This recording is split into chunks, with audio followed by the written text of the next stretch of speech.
And let's see. The rising itself was a military failure.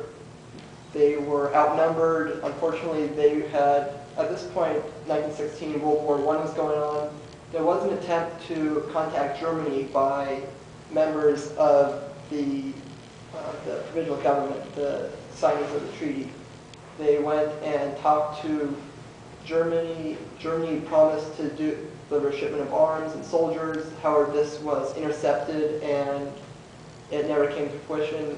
So there was some confusion. Some of the leaders told that their factions that it was called off and they should wait. Others had told to go ahead.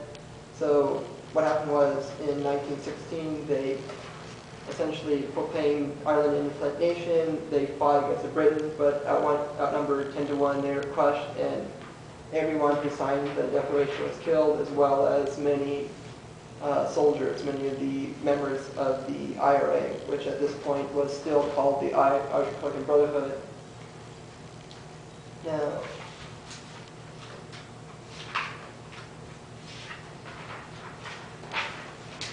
probably the biggest figure and the most prominent would be James Connolly. And I'm not going to go through every single individual, but kind of important is that this is the Irish Republican movement is one that really lived on martyrs. It's probably their big, I mean, martyrdom is probably the biggest natural resource in Ireland.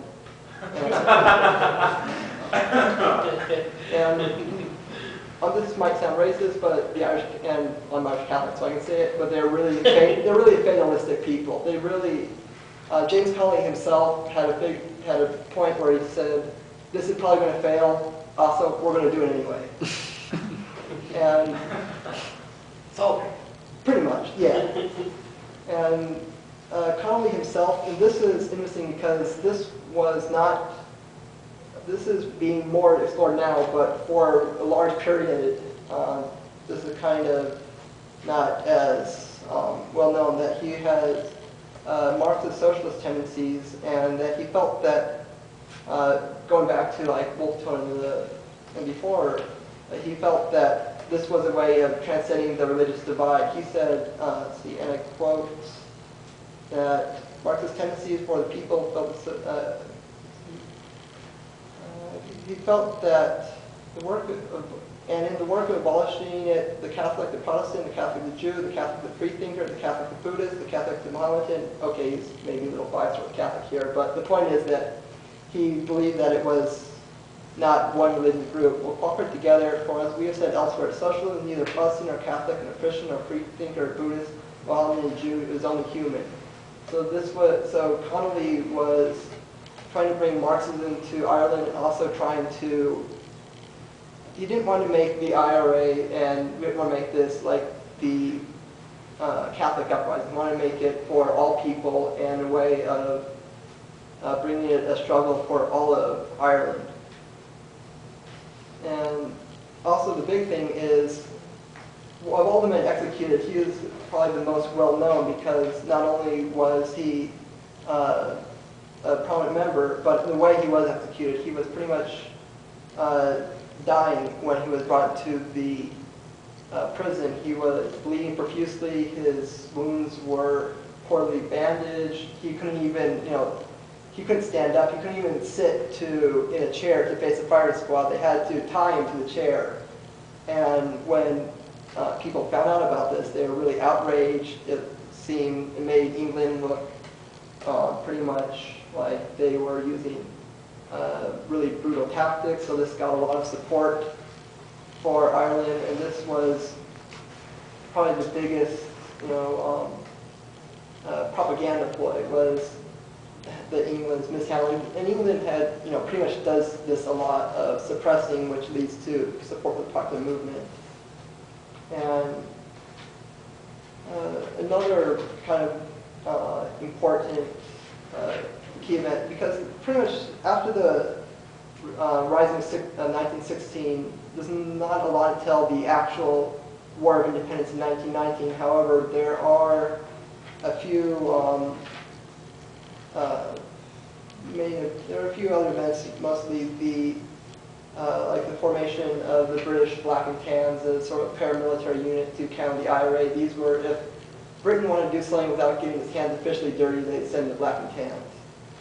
Now, the Irish War for Independence started in January 21st, 1919, and this was a kind of series of back and forth paramilitary raid between the Irish, which now at this point were calling themselves the I.R.A. Modern time we call them the old I.R.A. to distinguish from all the other bazillion other I.R.A.s. Back then they were just the first one to go by I.R.A. And also they were also called the Oglach and the Irish Volunteers, which also doesn't help because even now there are like 10 or 15 organizations that also call themselves Oglach. But at this point, let's see, another sort of big event was Bloody Sunday 1920, as opposed to the Bloody Sunday in the 1970s, the one that the god-awful U2 song is about. I'm not a fan of this one, I'm sorry. This was, if you've seen the movie Michael Collins, you've seen this event, you've seen it portrayed wrong.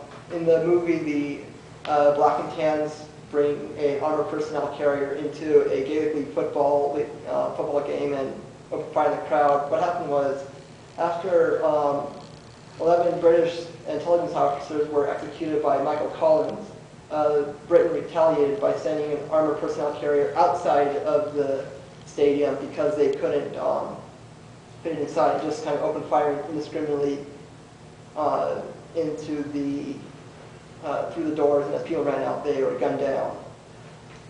Pretty much like with James Connolly, this produced a lot of martyrs, a lot of support for Ireland, and it was really a pretty stupid move on Britain because the I.R.A. ranks pretty much swelled after this, especially internationally where England was losing a lot of support.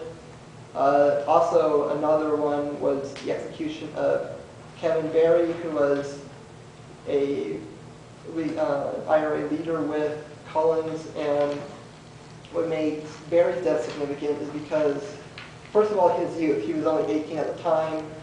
Second, he was tortured, and third, he was also not convicted of any crime. He was convicted of association. And at this time, Britain was executing people who were associated with the I.R.A. or suspected of association with the I.R.A. who looked at an I.R.A.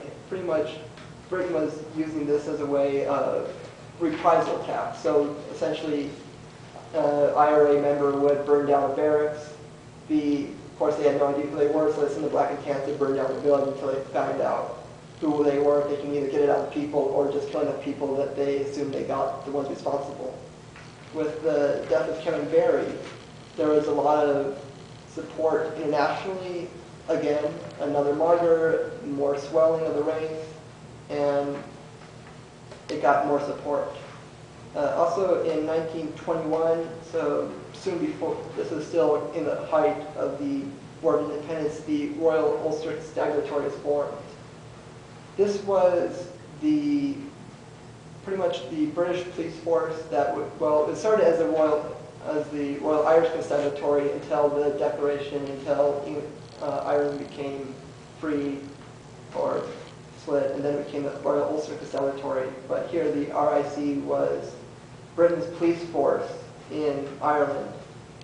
And at this point it was a police force, but it was used pretty much as a paramilitary group of a different name, and this would become probably the second favorite target of the I.R.A. throughout history.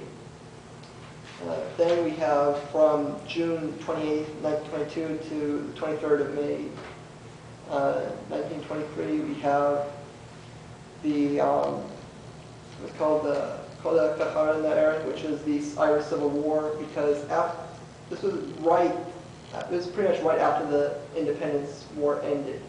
Ireland won its independence from England, but what happened was there was the Anglo-Irish Treaty, which said that the 6 counties in the north would be under the rule of England, would still be considered British. The 26 counties in the south would be United Irish.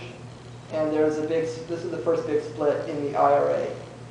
There was on one side called the Pro Treaty. These would be Michael Collins and what would become the Irish Army, not the Irish Republican Army, but just the Irish Army. And on the other side, the Irish Republican Army, and they fought a civil war essentially about whether or not they should agree to the treaty, whether or not they should keep fighting for full independence, or whether they should accept the treaty and use it as sort of a stepping stone to future full independence. And there's a lot of debate on either side. Some thought that they would never, last long enough for an outright war. With World War, without World War II, World War I going on, Britain's intention wasn't divided as much. There was a big debate.